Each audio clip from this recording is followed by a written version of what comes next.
बिस्मिल्लाहिर्रहमानिर्रहीम। अस्सलाम वालेकुम नाज़रीन, आप देखते हैं प्रोग्राम अवामी राय। मेरा नाम राय साकिब है। नाज़रीन, 2019 में हमने एक इशू टेकअप किया था। यूहन्नाबाद में एक बहुत फेमस स्कूल है जिसको मैं अपने क्रिश्चियन भाइयों का एचसन कॉलेज कहता हूँ। स्कूल का नाम है दारुल हिकमत।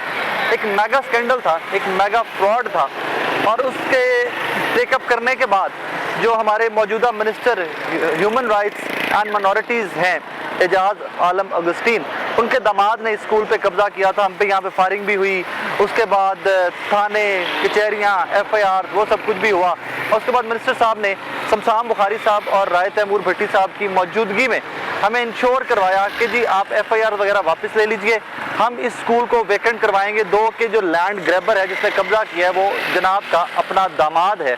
और तब भी मिनिस्टर मुझे इंश्योर करवाते रहे कि जी हम स्कूल को खाली करवाएंगे, स्कूल को वो जिस तरह पहले स्कूल चल रहा था वो उस तरह चला के दिखाएंगे आपको। अब मैं आपको इसका बैकग्राउंड दे दूं।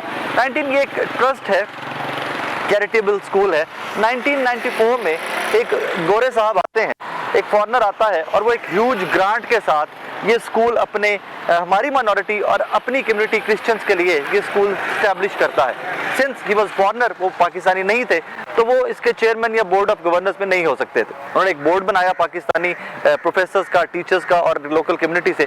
उसके बाद वो साहब वापस चले गए। स्कूल चलता आ रहा है। डॉक्टर क्रिस्टी मुनीर जो भी इसके चेयरमैन, करंट चेयरमैन हैं, जिनकी चेयरमैनशिप को चैलेंज करके सारा जाली डॉक्यूमेंट्स बना के फ्रॉड किया गया। अब ये सारी कार्रवाई चलती आ रही, इसको कुछ साल हो गए हैं, लेकिन इस सारी का जो कंक्लूसिव टाइम पीरियड है वो है कि जब एजाज आलम अगस्टीन 2018 में MPA बनते हैं, उसके बाद वो वजीर बनते हैं, तो उनकी फैमिली के ये सारे मेंबर्स जो हैं वो धावा बोलते हैं स्कूल के ऊपर, जाली डॉक्यूमेंट्स बना के इसके बोर्ड ऑफ गवर्नर्स में घुसते हैं, राइट लेफ्ट घुसकर।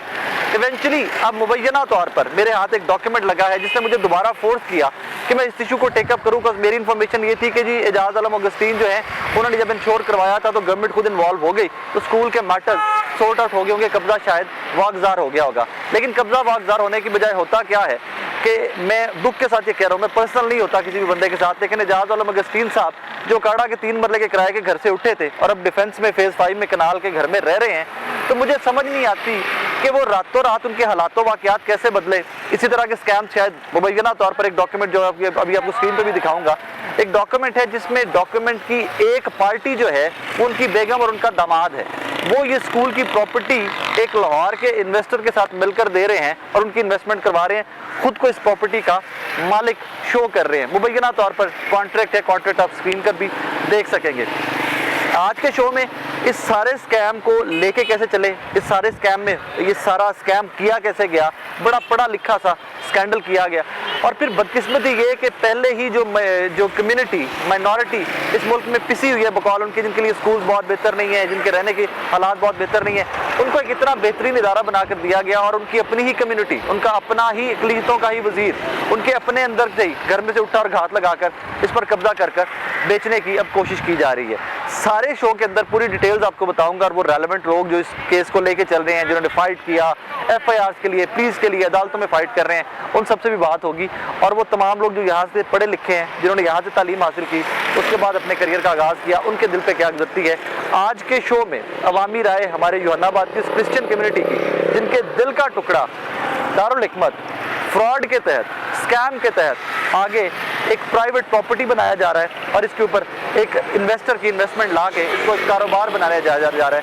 आज उनकी राय बन के, आज उनकी आवाज़ पर। नाजरीन, फारूक साहब वो शख्स हैं, इस सारे स्कैंडल के अंदर 2 लोग बड़े मेनली इन्वॉल्व है, एक फारूक और एक हमारे वकील साहब हसान याजी साहब। ये भी वकील हैं। ये स्कूल इनके दिल के ज़्यादा करीब इसलिए है कि इन्होंने खुद तालीम यहाँ से हासिल की। फारूक कैसे हैं आप? मैं ठीक ठाक, आप सुनाई रहे साहब। फारूक, इससे पहले कि हम स्कैंडल पे आए कि किस तरह एजाज आलम अगस्टीन, उनकी फैमिली, उनका दामाद, उनकी बेगम किस तरह इस सारे फ्रॉड का हिस्सा है, मुझे सबसे पहले बताइए स्कूल बना कैसे, किसने बनाया और ये स्कूल चलता कैसे आया आप तक? अच्छा, इसमें डॉक्टर थे एक पीटर बॉन्ड साहब। ओके। वो एजुकेशनिस्ट थे, वो पाकिस्तान में डच से जो है वो तालीम पे काम करने के लिए हमारे मुल्क में आए। ठीक है। उन्होंने FC कॉलेज में एजुकेशन सेक्टर में बड़ी खिदमत सर अंजाम दी। फिर उन्होंने इधर जो है वो गरीब लोगों के लिए एक अदारा कायम किया। ठीक है। उसका एक ट्रस्ट बना दिया। वो ट्रस्ट जो है वो चलता रहा। 2008 में मैं भी इस अदारे से पढ़ा, 9 में भी इधर था, 10, 11, 12 तक मैं इधर पढ़ता रहा। ठीक है। वो अदारा जो है वो चलता रहा बड़ी अच्छी तरह, बच्चों को बड़ी अच्छी सर्विसेज दी जाती थी, फैसिलिटीज़ दी जाती थी। उसके बाद होता ये है कि इधर एक बंदे को जो है वो लीगल एडवाइज़र अपॉइंट किया जाता है। ठीक है। जब उस बंदे को लीगल एडवाइज़र अपॉइंट किया जाता है तो उसे जो है वो सैलरी उसके साथ तय होती है और उसको एक ऑफिस मिल जाता है कि वो आके अपने जो भी लीगल मैटर्स हैं अदारे के छोटे मोटे वो देखे। वो जो है इधर अदारे के मामला देखना शुरू कर देता है। डॉक्टर क्रिस्टी मुनीर साहब जो हैं वो इस अदारे के चेयरमैन थे। ठीक है। जो पहले ट्रस्ट कायम हुआ है उसके पहले वो मेंबर थे। ठीक है। ठीक है। उसके बाद इसका जो सोसाइटीज़ जो इसकी बनी, दारुल हिकमत एजुकेशन सोसाइटी जब बनी उसके वो चेयरमैन थे। वो आते थे, बुज़ुर्ग थे, वो इधर जो है वो रूटीन में जब कोई इवेंट होना 2 माह बाद 3 माह बाद इधर जो है वो विज़िट करते थे। ये चूँकि वकील साहब थे और इनकी ये ख़ानदानी हिस्ट्री भी है फ्रॉड की कि ये इसी तरह मतलब ट्रस्ट कब्रिस्तानों पे कब्जे करना और कब्रिस्तान बेचना। वो काड़ा दीवानपुर वाला भी उनके। फिर सोने पे सुहागा ये होता है कि जो नरेश साहब हैं इसका रिश्ता जो है वो एजाज आलम अगस्टन की जो ले पालक बच्ची है, हाँ। एजाज आलम अगस्टन के बड़े भाई की बेटी, हाँ जी, आज वो मिनिस्टर साहब कहते हैं मेरा उनसे कोई तलब नहीं। मैं कहता हूँ मिनिस्टर एजाज आलम का बड़ा भाई है, उसका नाम है एयाज अगस्टन। ठीक है। पीटीआई के जितने बंदे, मेरा खुद पीटीआई से तल्लक है, पीटीआई के जितने वेस्ट पंजाब के बंदे हैं उनसे पूछ लें कि वो एयाज अगस्टन को जानते हैं।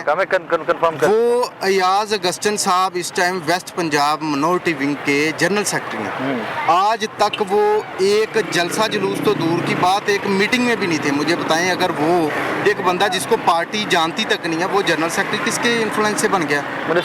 मिनिस्टर साहब कहते थे जी मुझे नहीं तो मेरे भाई को बनाए। मिनिस्टर साहब के भाई को बना दिया।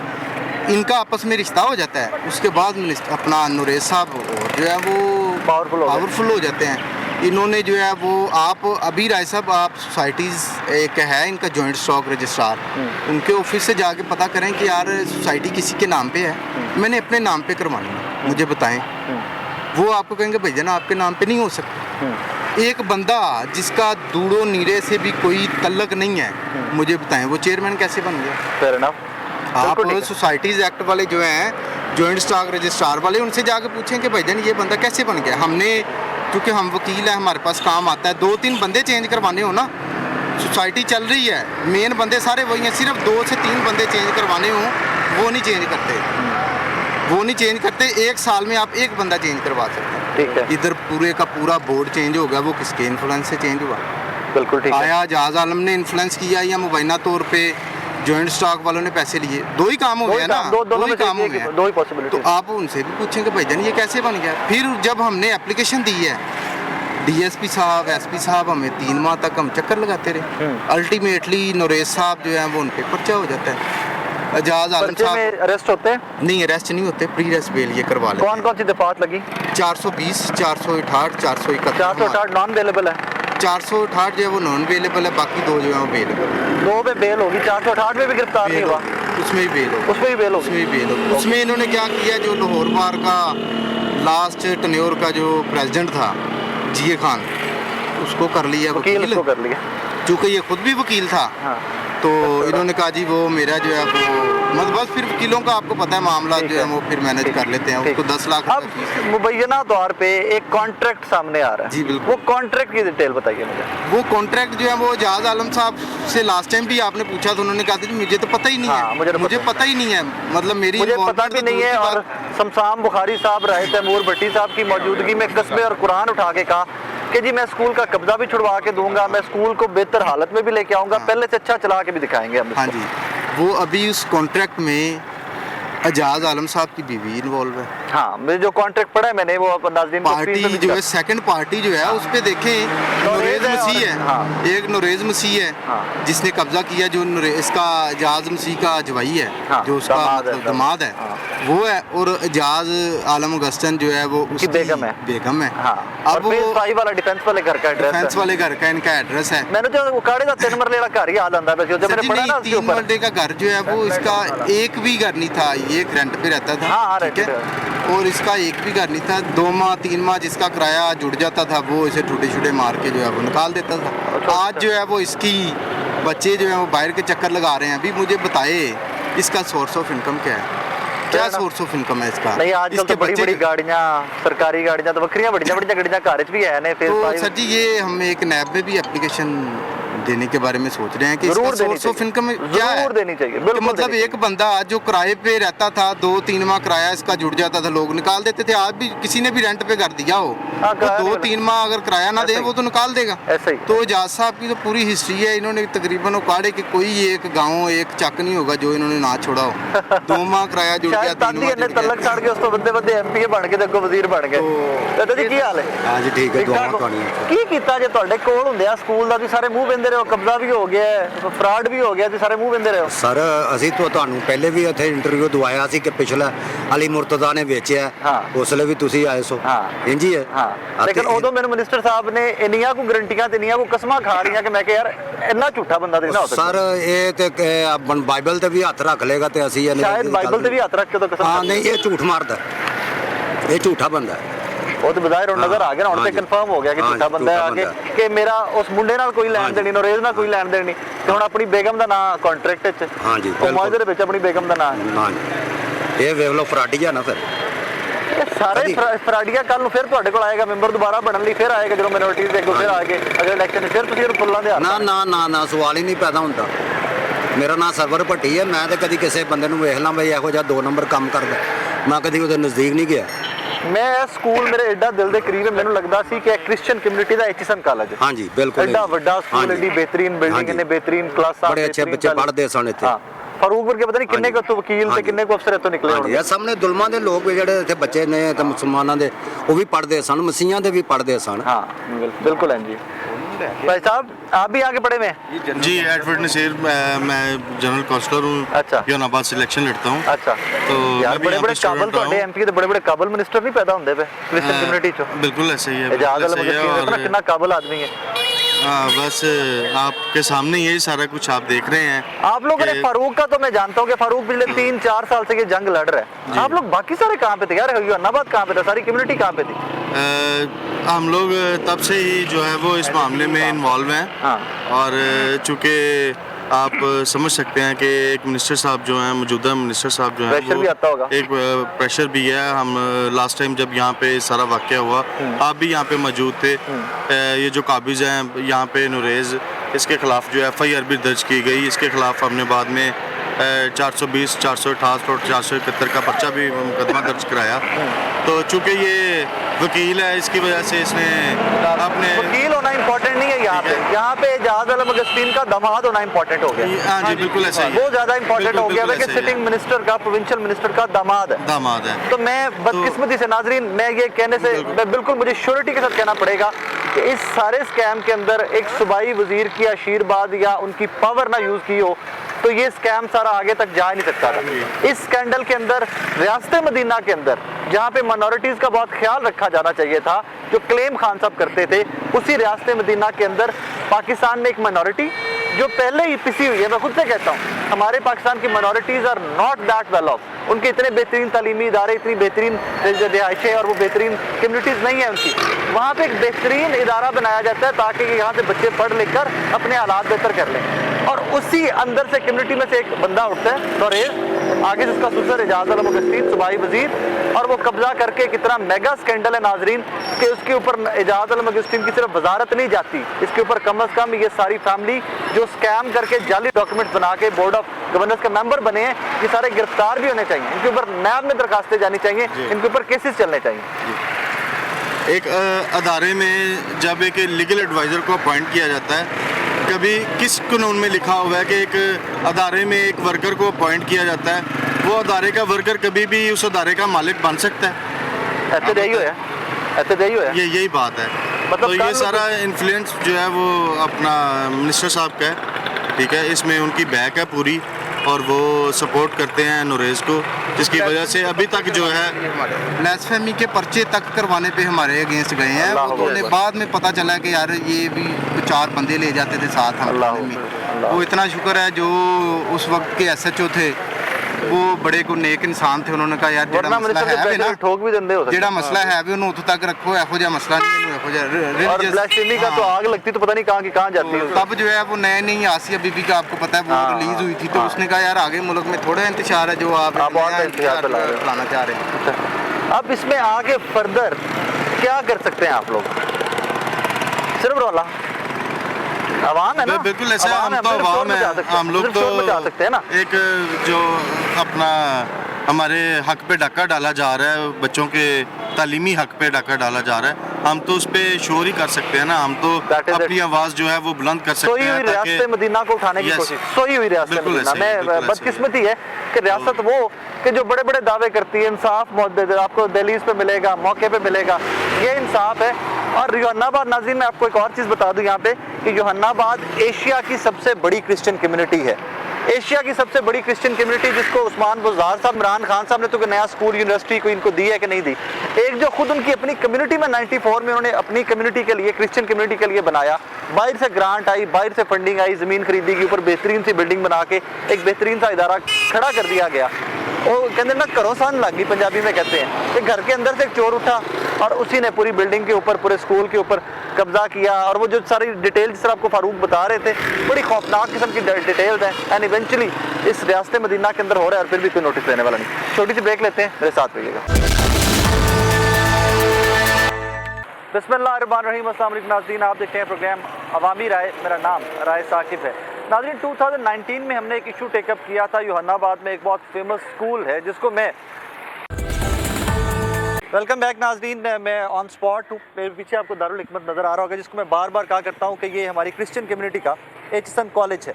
और मुबैना तौर पर हमारे मौजूदा मिनिस्टर साहब एजाज़ आलम अगस्तीन और उनके दामाद ने जिस पर कब्ज़ा करके अब आगे से इसको एक प्राइवेट इन्वेस्टमेंट बना रहे हैं, उसमें इन्वेस्टमेंट के एग्रीमेंट में एक पार्टी जो है वो एजाज़ आलम अगस्तीन, उनके दामाद, उनकी बेगम, और सेकंड पार्टी एक लाहौर के बिजनेसमैन हैं, उनकी इन्वेस्टमेंट से यहाँ पे एक नर्सिंग स्कूल बनाने का स्कैम किया जा रहा है। मेरे साथ मैरी जेम्स गिल हैं, PMLN की MP थी, एक्स MP हैं, और क्रिश्चियन कम्युनिटी के लिए बहुत सारा काम है उनका। मेरी कैसी हैं आप, खैरियत से हैं?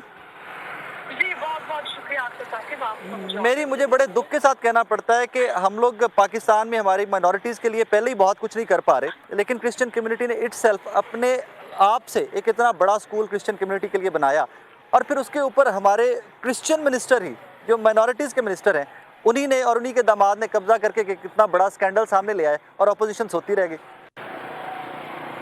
देखिए तो पहले तो बहुत शुक्रिया आपका, जहाँ पर बहुत सारे लोगों की हिम्मत नहीं है इस पर बात करने की, और जब किसी इशू पर बात होती है तो कोशिश की जाती है कि इस इशू को दबा दिया जाए, लेकिन आपने बहुत जुर्म का मुजाहरा किया, जो मेरा ख्याल है कि हमारे सबके लिए भी ये सोचने का मकाम है कि क्यों सिर्फ ये सिर्फ दारुल हिकमत का मामला नहीं है।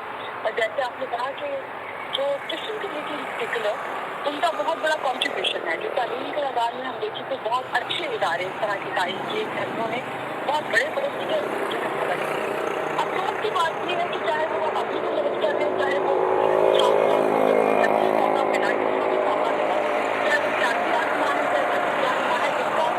जब दाव लगा है उसने जमीनों को अपने पास इस्तेमाल करने की कोशिश की, और इसलिए कोई दो राय नहीं है कि मौजूदा हुकूमत में, और जो खासतौर पर पीछे उनके नुमाइंदगान, उन्होंने ना सिर्फ इस प्रॉपर्टी के जरिए बल्कि कानून के जरिए इस बात को इंश्योर करने की कोशिश कर रहे हैं कि जो भी जो कम्युनल प्रॉपर्टीज हैं उनकी प्रोटेक्शन के लिए जो एक मैकेनिज्म है उसको अपने हाथ में किस तरह से लिया जाए। उसको जिस तरह से हमने देखा कि बाकी जो सिख गाँव के साथ, हिंदू गाँव के साथ हमने देखा है कि उसमें उस कम्युनिटी की कोई स्टे नहीं है, बिल्कुल ऐसे। और वो प्रॉपर्टीज के भी अरबों रुपए की करप्शन के हमने मामला जहाँ देखे हैं, यहाँ पर किसी की क्रिश्चियन कम्युनिटी की जो प्रॉपर्टीज हैं जिनका ज्यादा बड़ा हिस्सा तालीमी और सेहत के इदारों के लिए है, जिनका खिलाफ का बहुत बड़ा काम उन इदारों की तबाहदारी में जिसका जो हिस्सा डलता था वो डाल सकें। और अगर मौजूदा महसूस जिस तरह से हम बता रहे हैं की बात है, मतलब इदारा से जिसको बहुत ज़्यादा लोगों ने इससे फ़ायदा उठाया, तालीम की बहुत अच्छी यहाँ पर अच्छी तालीम। अच्छा मेरी मुझे भी ऑन स्पॉट बताया गया, यहाँ के एक एक्स स्टूडेंट मुझे बता रहे हैं कि जी कॉलेज की फ़ीस हमारी 500 रुपये थी यहाँ पे, और हॉस्टल की फ़ीस पर मंथ 1000 रुपये थी, जिसमें आपको खाना भी मिलता था, मेडिकल भी मिलता था। और यकीन मानिए कि यहाँ पे मैं ऑन स्पॉट जितने लोग खड़े हैं इसमें से 70% जो आगे से ग्रेजुएट हुए, जो लॉयर्स बने, जो इंजीनियर्स बने, वो इस स्कूल के पढ़े लिखे लोग हैं।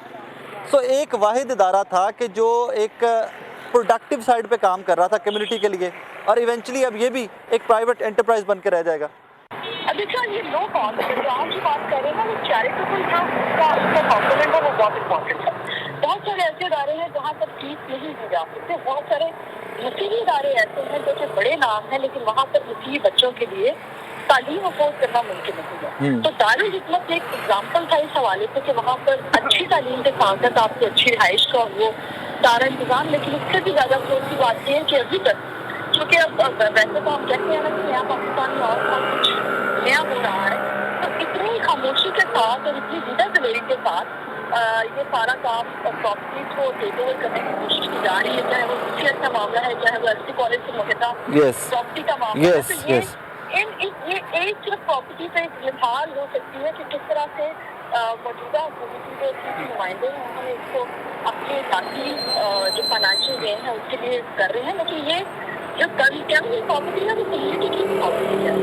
क्या एक प्राइवेट इन्वेस्टमेंट है वो कम्युनिटी किसी तरह से फायदा उठा पाएगी, और क्या कम्युनिटी इस बात से, चूँकि लोगों में अभी बहुत ज़्यादा गम गुस्सा इस हवाले से कि जो प्रॉपर्टीज़ हैं, जो प्रॉपर्टीज की जिम्मेदारी सब चंद लोगों के हाथ में है, और जो आम गरीब मुखी है मेरे जैसे, जिसके लिए ना तालीम की सहूलियात है, ना उसके पास जो अच्छी आबादी उसकी रिहायशी है, बिल्कुल, जिनके पास सफाई के अलावा कोई और पेशा नहीं है, जिनके पास गटर में बनने के अलावा कोई और चारा नहीं है, उन लोगों के लिए ये नुमाइंदे क्या कर रहे हैं।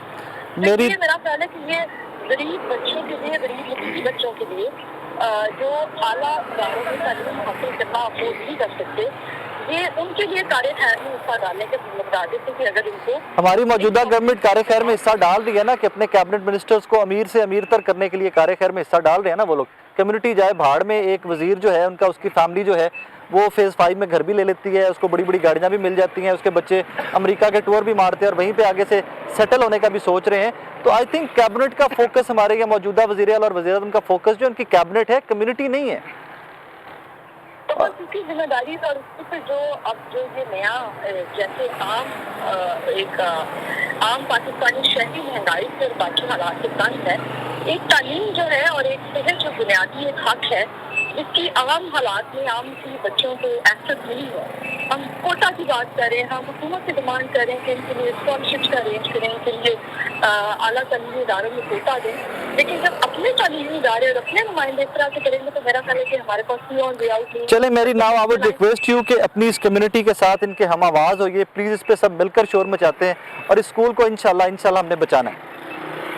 हम आपके साथ हैं और आपको राय साकिब साहब, आपकी अजमत से सलाम है, आपके जुड़े से वेरी काइंडली मौजूदा हुकूमत के इसके खिलाफ ये एक मार्च की हम कोशिश करेंगे कि अपना वेरी काइंडली। थैंक यू मेरी, थैंक यू वेरी मच। अल्लाह हाफ़िज़। नाज़रीन, गुफ्तगू जितनी भी कर ली जाए कम है, लेकिन मज़ा उस गुफ्तगू का आता है कि जिसका कोई निचोड़ या जिसका कोई एंड में रिज़ल्ट भी सामने आए।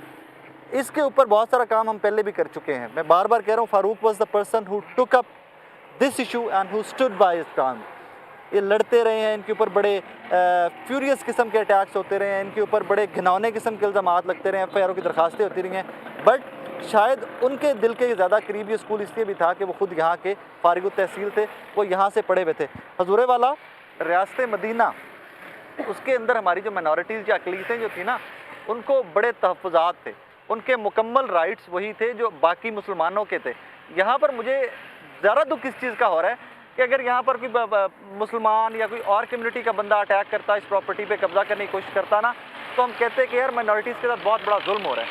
ये तो आपके अंदर से उठा है बंदा। ये मैं मुस्लिम है, सबको सलाम बोलता हूँ। और दूसरे नंबर पे ये बात है कि हमारे बच्चे यहाँ पे इतने अच्छे पढ़ रहे थे और हमारे बेटे जो हैं, बच्चे हैं यूनाबाद के, अच्छे वकील, अच्छे पोस्टों पे निकले हैं। आज जो कुछ भी हो रहा है, इमरान साहब कहाँ पे आपकी मदीना रियासत है, वो निकालें। समान गुलजार साहब तो बोलते नहीं है, तो वो तो गूंगे बहरे बैठाए हुए हैं हम लोगों ने। आएंगे और इसको रेगुलराइज करवाएंगे, जिस तरह पहले स्कूल चल रहा था वैसे ही चलेगा। मैंने इशू छोड़ दिया और उसके बाद अब मौजूदा सूरत हाल ये है कि इसको प्राइवेट बिजनेस बना रहे हैं।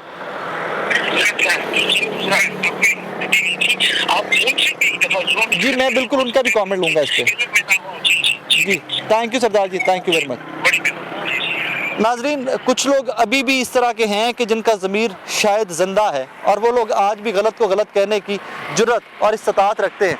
इसके बाद मैं कोशिश करूंगा कि हमारे मौजूदा मिनिस्टर मुबैना तौर पर जिनका दामाद कब्ज़ा ग्रुप है, जिसने स्कूल पर कब्ज़ा करके और इसको एक प्राइवेट एंटरप्राइज़ और प्राइवेट बिजनेस बनाने जा रहे हैं, मैं कोशिश करता हूँ कि उनसे भी मेरी बात हो जाए, मैं उनका कॉमेंट भी ले लूँ कि भाई आपने तो मुझे इंश्योर करवाया था कि स्कूल से कब्ज़ा छुड़वा कर, जो पहले और बदकिस्मती जब पिछले चौकी तब इसकी लैंड बेची जा रही थी, 2 कनाल पीछे ग्राउंड था एक, वो बेचा जा रहा था, अब तो पूरा स्कूल ही बेच रहे हो यार। तो उनका कमेंट भी ले लेते हैं कि अपनी कम्युनिटी के लिए आप असम्बलियों में और ऐवानों में तो ये शोर मचाते हो कि मेरी कम्युनिटी के लिए किया कुछ नहीं जा रहा, आप खुद क्या कर रहे हो। एजाज आलम अगस्टीन साहब का भी कमेंट ले लेते हैं इस पर। नाजरीन, मिनिस्टर साहब की कॉल बैक आ गई है, उनका नंबर बिजी जा रहा था, उनसे भी पूछ लेते हैं कि मामला है क्या। एजाज साहब, अस्सलाम वालेकुम सर। जी वालेकुम सलाम राय साहब, क्या हाल है? सर मैं ठीक ठाक, आप खैरियत से हैं सर? शुक्र है अल्लाह का जनाब। एजाज साहब, एक मुबैना तौर पर कॉन्ट्रैक्ट मेरे हत्थे चढ़ा स्कूल को लेकर दारुल हिकमत को, आपने वो कॉन्ट्रैक्ट जनाब ने देखा है? किसने किया है?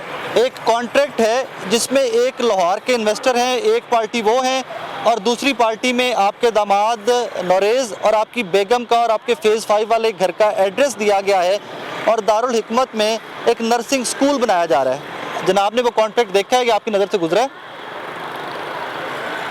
नहीं मेरे तो ऐसा नहीं, लेकिन वो मेरी बात सुने, ये किसी ने बनाया था जी, ठीक है, मेरी बात सुने, मुझे भी किसी ने बताया कि ऐसे ऐसे कोई बना रहा है, ठीक अच्छा है, सही, तो मैंने कहा भाई अगर इस तरह बनाना था तो मेरा नाम लिख दे, सही, मेरी बेगम का जो लिखा गया है। अच्छा चलें ठीक है, आपका कमेंट उस पर आ गया। लेकिन एजाज साहब, क्या स्कूल अभी चल रहा है? स्कूल में कोई बंदा अभी, स्कूल में बच्चे पढ़ रहे हैं क्या? पता नहीं सर, मुझे नहीं पता, वो जो है ना अपना क्या नाम है उसका, वो जो नरेज है उसको पता होगा। आप आज भी डिनाई करते हैं कि नौरेज़ आपका दामाद नहीं है? यार देखिए, मैंने आपको बताया राय साहब, मेरे भाई का वो दामाद जरूर है, ठीक है, लेकिन मैंने आपसे उस वक्त भी ये कहा था कि देखिए मेरा उसके साथ इस तरह का ना कुछ अलग ना को बात है। आपके भाई वही है जो जनरल सेक्रेटरी हैं वेस्ट पंजाब के माइनॉरिटीज़ के, पीटीआई के? जी जी जी जी, अयाज साहब। हाँ जी हाँ। चलें ठीक हो गया। बीइंग मिनिस्टर, क्या आपकी जिम्मेदारी नहीं बनती कि आप इसके ऊपर एक्शन लें और अपना इतना बड़ा स्कूल जो क्रिश्चियन कम्युनिटी का, आप उसको बचाएं? सर देखिए, पहली तो बात ये है कि उनके केस वगैरह चल रहे हैं, मैंने यहाँ तो देखिए आपने, मैं तो यहाँ किसी उनके देखे किसी एक्ट में शामिल हूँ, तो फिर तो राय साहब आप मुझे बताएं। एजाज साहब, गवर्नमेंट में बैठे हैं, आप वजीर हैं, आपकी माइनॉरिटीज़ का मैटर है, उनके ऊपर जो मुबैना तौर पर आपके दामाद, जिसको आप डिनाई करते हैं लेकिन क्रिश्चियन कम्युनिटी कहती है कि वो मिनिस्टर साहब के दामाद हैं, उनके ऊपर वो FIRs हुई हैं इस सारे फ्रॉडुलेंट के डॉक्यूमेंट्स बनाने में, और आपको पता ही नहीं उस केस का, इतने बड़े स्कूल का मैटर है। सर मैं तो देखें, हमने तो ये अकेला नहीं, हमने तो एक कमेटी जो बनी है डॉक्टर शेख सैदल साहब की निगरानी, ठीक है, वहाँ हमने इस तरह की जितनी प्रॉपर्टी किसी ने कब्जे की सारी की रिपोर्ट उनको दी हुई है कि तमाम जो इस तरह की लेखन करानी। क्या उसके रिपोर्ट के अंदर दारुल हिकमत है? सर सारी हमने तो डाटा मांगा है तमाम से, पूरे पंजाब से। डेटा तो आपसे मांगा जाना चाहिए, आप पहले इक़्तिदार है, मिनिस्टर आपने किससे डेटा मांगना है आगे से? सर जितने देखिए, हम जितने डिप्टी कमिश्नर है ना जी जी, ठीक है, वो ये 1 मैन कमीशन के जिम्मे लगा हुआ है, ये जो सुप्रीम कोर्ट की तरफ से, उनकी तरफ से हमारे के डाटा उन्होंने देना है पुलिस ने, जहाँ जहाँ इस तरह के लिटिगेशंस हैं। चलें, thank you very much Ejaz साहब, थैंक यू वेरी मच। तो राय साहब किधर होते हैं आजकल? मैं सर काम धंधे में ही होता हूँ, नौकरी करनी है और क्या करना। नहीं आजकल किस चैनल के? Sir Neo TV. अच्छा न्यू टीवी जी, Neo TV. Thank you sir, thank you very much, thank you. नाजरीन, एजाज आलम अगस्टीन साहब का कमेंट आपने सुन लिया, मेरा इखलाकी फ़र्ज़ बनता था कि मैं उनका कमेंट भी चलाऊं। अब एक्स्ट्रा में मैं एक बार फिर से आपको ओवरव्यू दे दूं। ये दारुल हिकमत स्कूल है, जिसको मैं क्रिश्चियन कम्युनिटी का HSN कॉलेज कहता हूँ। इसके ऊपर 2019 में भी हमने शो किया कि तब एक लीगल एडवाइज़र थे यहाँ पे जिन्होंने फ्रॉडुलेंट डॉक्यूमेंट्स बनाकर खुद को चेयरमैन बनाया, उसके बाद यहाँ की प्रॉपर्टीज़ बेचना स्टार्ट कर दी। तब भी शो किया, तब भी हमारे ऊपर यहाँ पे से फायरिंग की गई। हसान न्याई साहब मौजूद थे, फारूक मेरे साथ मौजूद थे, क्रिश्चियन कम्युनिटी और मौजूद थी। इस स्कूल के अंदर से हम पे फायरिंग की गई। तब भी बड़े जुल्म, बड़े वो ज़ोर ज़बरदस्ती और बड़ा ज़ोर लगा के हमारी उसकी FIR हुई थी। अब फर्दर क्या होता है, मुबैना तौर पर एजाज़ आलम अगस्टीन जो मौजूदा मिनिस्टर हैं ह्यूमन राइट्स और माइनॉरिटीज़ के, उनके भाई हैं, उनकी बेटी और उनका दामाद मैं तो कहूँगा, क्योंकि वो बेटी इनकी इन्होंने लेपालिक बेटी हैं, इनकी एडॉप्टेड बेटी हैं। इनके दामाद हैं नौरेज़ साहब, जो इसके लीगल एडवाइज़र के तौर पर आए थे। उन्होंने पहले स्कूल की प्रॉपर्टी बेची, ग्राउंड बेच दिया। अब इसी स्कूल को बंद करके इसके अंदर कोई बच्चा तालीम नहीं हासिल कर रहा। 1500 बच्चे इसके हॉस्टल्स में और स्कूल में एट वन टाइम तालीम हासिल कर रहे होते। और बेहतरीन स्कूल था, 500 रुपये इसकी पर मंथ फीस थी, 1000 रुपये हॉस्टल के ड्यूज़ थे, जिसमें बच्चों को 3 टाइम खाना भी मिलता था, क्योंकि ट्रस्ट था, एक चैरिटेबल स्कूल था, तो बहुत बड़ा इदारा था। अब नौरेज़ साहब ने ये क्या किया कि ये सारा कुछ बेचने के बाद फर्दर उन्होंने इसको एक प्राइवेट एंटरप्राइज बनाने की कोशिश की। सारी अपनी फैमिली जो है उसको बोर्ड ऑफ गवर्नर्स का मेंबर बना लिया, और उसके बाद डिसीजन कुछ इस किस्म का लिया कि जाली डॉक्यूमेंट्स बनाकर इसको अपने नाम सोसाइटीज़ ट्रस्ट से अपने नाम ट्रांसफ़र करवाया। और उसके बाद मुबैना तौर पर अब लाहौर के एक इन्वेस्टर हैं, लाहौर की एक पार्टी है, वो इसके ऊपर इन्वेस्टमेंट कर रही है, और ज़मीन और ये सारी प्रॉपर्टी ये लोग दे रहे हैं। उस पर आप कॉन्ट्रैक्ट स्क्रीन के ऊपर देख भी रहे होंगे। इसमें 2 लोग हैं, एक वो लाहौर के इन्वेस्टर हैं, सेकंड पार्टी है नौरेज़, जो मुबैना तौर पर एजाज़ आलम अगस्टीन के दामाद हैं, और एजाज़ आलम अगस्टीन की बेगम जो हैं उनका कॉन्ट्रैक्ट के अंदर नाम है। सो मैं कह सकता हूँ कि मुबैना तौर पर इस सारे फ्रॉड में सबसे मेन फिगर एजाज़ आलम अगस्टीन की पूरी फैमिली और उनका दामाद मौजूद है। ये एक स्कूल का मैटर नहीं है, ये क्रिश्चियन कम्युनिटी और तमाम पाकिस्तान की माइनॉरिटीज़ के राइट्स का टेस्ट केस है। इसको वज़ीर आला पंजाब को टेकअप करना चाहिए, इस पर वज़ीर आज़म पाकिस्तान को टेकअप करना चाहिए। ऐसे लोगों को कैबिनेट से निकाल बाहर करना चाहिए, इनके ऊपर केसेस चलने चाहिए। और अगर ये लोग क्लीन चिट ले लेते हैं, शफाफ इंक्वायरी में क्लीन चिट ले लेते हैं, तो उसके बाद डेफिनेटली इनको दोबारा इंडक्ट करें कैबिनेट में। लेकिन जब तक इनके ऊपर इस तरह के इल्ज़ामात हैं, जिसकी FIR, जिसकी डॉक्यूमेंटेशन आप अपनी स्क्रीन पर देख रहे हैं, तब तक इस तरह के लोगों को कैबिनेट से अलग कर देना चाहिए और इनको कोई किसी किस्म का कोई इख्तियार नहीं दिया जाना चाहिए, ताकि ये इंक्वायरी के ऊपर कहीं से असरअंदाज ना हो सके। इस दुआ के साथ इजाज़त दीजिए कि सिर्फ ये एक स्कूल नहीं, हर वो इदारा जिसके ऊपर हमारे बच्चों का फ्यूचर बेस करता है, उसके ऊपर हमारे मुस्तकबिल जो है वो बेस करता है, उसको कॉम्प्रोमाइज़ किया जाए, उस पर कब्जे किए जाएँ। तमाम लोगों को कड़ी से कड़ी सज़ा दी जानी चाहिए, क्योंकि रियासत मदीना में तो अक़लियतों के भी वही राइट थे जो मुसलमानों के थे। अल्लाह हाफ़िज़।